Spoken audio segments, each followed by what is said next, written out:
मैं हूं जुल्करनैन शेख। पाकिस्तान की टीम जनूबी अफ्रीका के खिलाफ दूसरा टेस्ट मैच खेलने जा रही है केप टाउन न्यूजीलैंड में, और इस टीम का पाकिस्तान की तरफ से अभी ऐलान होना बाकी है। लेकिन दो तब्दीलियां पाकिस्तान टीम में मुतवक्के, वो दो तब्दीलियां क्या हैं ये भी बात करेंगे। लेकिन जनूबी अफ्रीका ने भी अपनी टीम के अंदर तीन तब्दीलियां की हैं, और ये बड़ी तब्दीलियां, मेजर तब्दीलियां।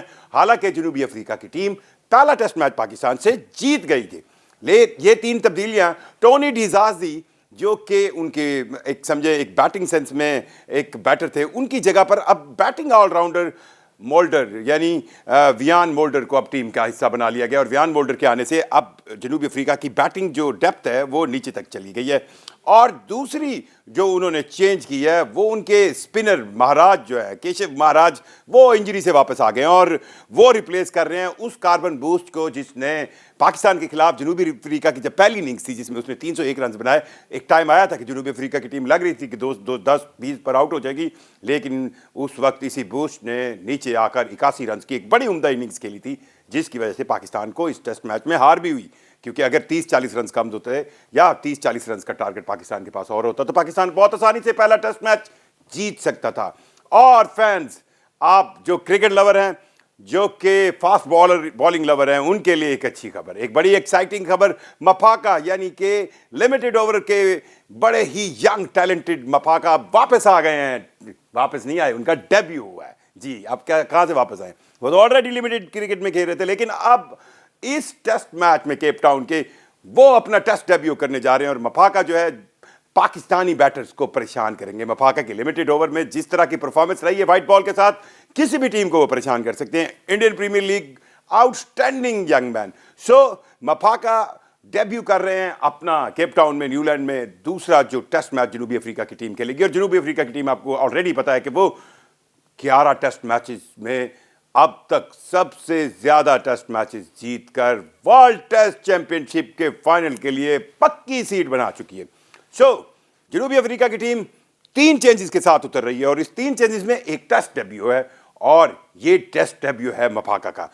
एक बैटिंग ऑलराउंडर डाला गया, उससे जनूबी अफ्रीका की जो बैटिंग डेप्थ है वो बढ़ जाएगी। और दूसरा उनका महाराज स्पिनर वापस आया। इसका मतलब है कि ये जो केप टाउन की विकेट है इसके अंदर स्पिनर्स के लिए कुछ है।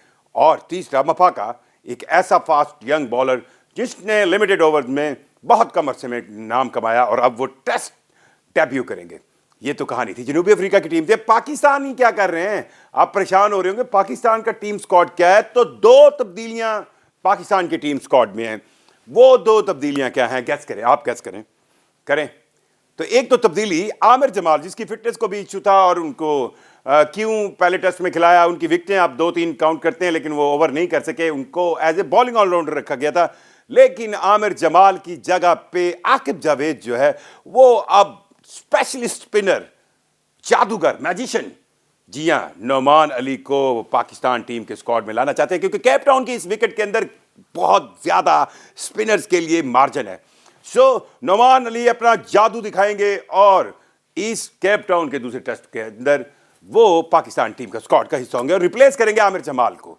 दूसरी इतला ये है कि नसीम शाह, नो डाउट उन्होंने 3 विकेटें ली, रिदम में उनका नजर नहीं आ रहा, शायद उनको फटीक भी ज्यादा पड़ गई हो क्योंकि वो खेलते भी आ रहे हैं, उन्होंने ओडीआईज भी खेले। तो नसीम शाह को रेस्ट देने का मूड है, और उनकी जगह पर मीर हमजा, जो कि लेफ्ट आर्म के साथ बड़े ही स्टाइलिश बॉलर हैं, उनको पाकिस्तान टीम स्क्वाड में लाया जाएगा। पाकिस्तान का स्क्वाड क्या होगा?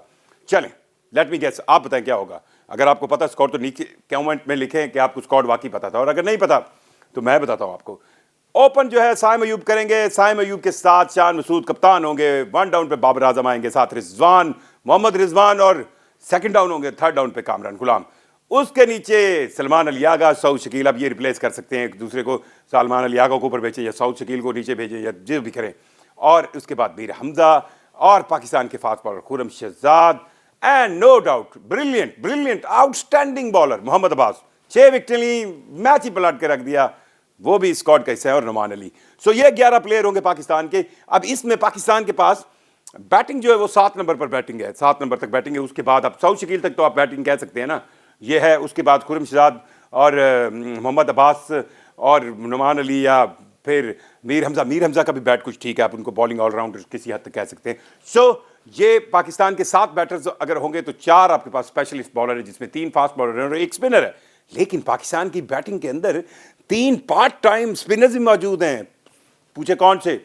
साइम अयूब भी बड़ी सही अच्छी स्पिन करवाते हैं। सलमान अली आगा की स्पिन किसको भूली होगी, जब जनूबी अफ्रीका को आप 4 विकेट 60 रन पर ली थी, आगे पीछे बिल्कुल प्रोटीज को मुश्किल में डाला था। और साउथ शकील भी पार्ट टाइम बॉलर है। So Pakistan have spin option, a lot of spin option. So अगर केप टाउन न्यूजीलैंड की ये विकेट स्पिनर्स को सपोर्ट करेगी, जो कि जनूबी अफ्रीका की टीम सिलेक्शन से लग रहा है, क्योंकि उन्होंने महाराज को जिस तरह वापस लाए हैं वो टीम में, और उस कॉर्बन बूश को ड्रॉप किया है, जो कि हालांकि पहले टेस्ट में उसकी अच्छी परफॉर्मेंस है। So the turn must be in the wicket, ये स्पिनर को सपोर्ट करेगी। सो स्पिनर सेंस में आकिब जावेद की प्लेइंग 11 के अंदर उनके पास 4, एक तो मैजिशियन नुमान और 3 उनके पास पार्ट टाइम स्पिनर होंगे। सो पाकिस्तान का स्क्वाड कोई मतलब आप कहें एक तगड़ा स्क्वाड है, और पाकिस्तान टीम चाहे तो थोड़ी सी मेहनत करे तो वो इस टेस्ट सीरीज को 1-1 से बराबर कर सकती है। हाँ, ये मैं आपको बता दूं, केप टाउन में आज तक पाकिस्तान टीम कोई टेस्ट मैच जीती नहीं। ये भी अपना जरा वो कहते हैं ना, दाग तो हो सकती है।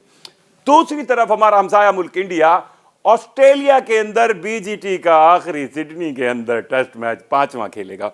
लड़ाई मार कुटाई, ड्रेसिंग रूम फड्डे, गौतम गंभीर का पड्डा, गौतम गंभीर का रोहित शर्मा के हवाले से ऐसे जवाब 10 दफा जर्नलिस्टों ने पूछा रोहित शर्मा खेल रहे हैं सिडनी टेस्ट, तो आगे से गौतम गंभीर बड़ा सख्त मुंह बना के कहते हैं we will select the final 11 after watching the pitch.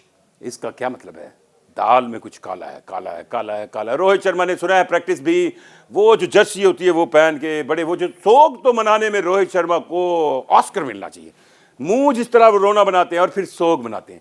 सो सो के अंदाज में उन्होंने प्रैक्टिस की। लेकिन साथ साथ शुभमान गिल, जिसको बाहर बिठाकर रोहित शर्मा साहब ठा करके इंडियन टीम के अंदर घुसे हुए थे, और भाई साहब 6 की एवरेज से पूरा ऑस्ट्रेलिया का टूर उन्होंने खराब किया पूरी इंडियन टीम के लिए, और पीछे 9 टेस्ट मैचेस में 10 की एवरेज से पूरी इंडिया की वो कहते हैं ना रिकॉर्ड, उनके अल्ले पलल्ले सारे बदल दिए। रोहित शर्मा के सिडनी टेस्ट खेलने के चांसेस बहुत कम है। क्या इंडियन टीम सिडनी टेस्ट जीत सकेगी, और कितना इंपॉर्टेंट है इंडियन टीम के लिए सिडनी टेस्ट जीतना? देखिए, नो डाउट इंडियन टीम के पास पोटेंशियल है, और अब की बार जो लड़ाई ड्रेसिंग रूम की है, ये तो अब साबित हो गया कि ड्रेसिंग रूम के अंदर इंडिया की कम्युनिकेशन नहीं थी। हेड कोच गौतम गंभीर कह रहा है कि जी मेरी कोई नहीं सुनता, ये जो सीनियर प्लेयर है विराट कोहली है, ये रोहित शर्मा है, ये भाई साहब टीम में घुसे हुए हैं, मैं क्या करूं? मैं फिर शुभमान गिल को बाहर बिठाऊंगा ना, मैं जोराइल को बाहर बिठाऊंगा, मैं किसको बाहर बिठाऊंगा? इन्हीं को ही बाहर बिठाऊंगा। और अब वो बिल्कुल ऐसे उन्होंने आस्तीनें काटती हैं और ऐसे खड़े हो गए हैं कि नहीं भाई अब मेरी मर्जी चलेगी। पीछे से बीसीसीआई में जो रोहित शर्मा ओरिएंटेड लोग हैं वो ये लुकमे दे रहे हैं। इस हार में तो गौतम गंभीर हेड कोच का कसूर है, और वे भाई उसने तो आईपीएल में कलकत्ता नाइट राइडर को जितवा कर तभी यहाँ पे आए थे। कोई कहता है वो पहले उम्मीदवार नहीं थे, पहले उम्मीदवार लक्ष्मण थे एज ए हेड कोच। कोई कहता है जी हम चैंपियंस ट्रॉफी से पहले व्हाइट बॉल कोच और रेड बॉल कोच अलग करेंगे। बहरहाल मैं इतना जानता हूँ गौतम गंभीर की जो पर्सनैलिटी है वो इतनी आसानी से हार नहीं मानेंगे। वो सिडनी का टेस्ट कुछ ना कुछ एडवेंचर करेंगे, वो बच्चों से खिलाएंगे, पर वो कुछ ऐसा जरूर करेंगे जो ये साबित करेंगे गौतम गंभीर इतने गए गुजरे हेड कोच नहीं है। और अगर इंडिया सिडनी का टेस्ट ना जीता, ना सिर्फ उनके पास से ये बीजीटी जाएगी, क्योंकि 2-1 से पहले लीड कर रही है ऑस्ट्रेलिया की टीम, और ये टेस्ट मैच अगर इंडिया जीता है तो 2-2 से बराबर सीरीज होगी, बीजीटी बच सकती है। और अगर ऐसा ना हुआ तो फिर भवाल भाई घर आना, पता है तुम लोगों को इंडिया में होगा क्या। फिर आपको ये यकीन रख लेना चाहिए रोहित शर्मा समेत बहुत बहुत बहुत बड़ी तब्दीलियां इंडियन टीम के अंदर, इंडियन टेस्ट स्क्वाड के अंदर, इंडियन मैनेजमेंट के अंदर, इंडियन क्रिकेट सिलेक्शन कमेटी के अंदर, lot of changes would be there. और क्योंकि नया सेक्रेटरी आने वाला 12 जनवरी से, तो ये भी हो सकता है। बहरहाल सिडनी का वो टेस्ट सिडनी क्रिकेट ग्राउंड में एससीजी में खेलने वाला ये आखिरी टेस्ट बीजीटी का फैसला करेगा, या तो इंडिया सीरीज बराबर कर सकता है या हार सकता है, या बराबर कर सकता है या हार सकता है। अब आप कहें और कोई तीसरा ऑप्शन नहीं है भाई। अगर वो मैच ड्रॉ भी कर रहे तो वो 2-1 से पहले जीते हुए ना। 4 टेस्ट मैचेस में से 2 ऑस्ट्रेलिया जीत गया, उन्होंने एडलीट में भी जीता और उन्होंने मेलबर्न में भी जीता, और इंडिया सिर्फ पहला पर्थ वाला टेस्ट जीता था जब जसप्रीत बुमराह कप्तानी कर रहे थे इंडिया की टीम की। और जो सबसे इंपॉर्टेंट चीज है वो ये है कि ये टेस्ट सीरीज खत्म होने के बाद इंडिया के जो बड़े बड़े फावे किस्म के नाम है, रोहित शर्मा विराट कोहली, उनके भी फैसले की घड़ी आ गई है। तो ये दो टेस्ट मैचेस, दो टीमें पाकिस्तान वर्सेस जनूबी अफ्रीका, दो जनूबी एशियाई टीमें इंडिया वर्सेस ऑस्ट्रेलिया अपने घर से बाहर खेल रहे हैं। अफ्रीका और ऑस्ट्रेलिया की कंडीशन में जो कि और एक जैसी हैं, जहां पर बहुत सारा पाकिस्तानी और इंडियन बैटर्स को बहुत सारा डर लगता है, बहुत सारी उनकी टांगें कांपती हैं। लेकिन क्या ये दोनों टीमें टेस्ट सीरीज बराबर करेगी या फिर टेस्ट मैच ड्रॉ भी हुआ दोनों टीमों के लिए? पाकिस्तान के लिए भी अगर ड्रॉ हुआ तो सीरीज गई, और इंडिया के लिए अगर ड्रॉ हुआ तो बीजीटी गई। अब दोनों टीमों को इस टेस्ट मैच को जीतना है तो सीरीज बराबर होगी, वरना गई। बहुत शुक्रिया।